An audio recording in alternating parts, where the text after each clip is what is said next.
U toku emisije Gledanje snimaka voditeljka Ivana Šopić je za drugarima najavila naredni video prilog na kom je prikazano kako Filip Car i Dejan Dragović organizuju momačko veče i šale se na Dalilin račun. Meni ovo nije smešno uopšte, ne znam šta bih rekla, čula sam za ovo, nisam znala šta je bilo tačno, ali bolesno je. Izgledaju kao prijatelji. Sa jedne strane sam srećna jer jednog volim, a s druge strane će biti čovek sa kojim sam bila 5 godina.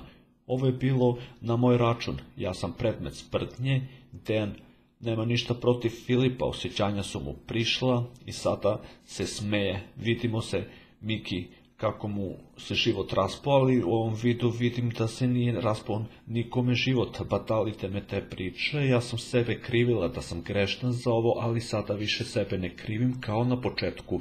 Više mi nije žao ni jednog trenutka, govorila je Dalila.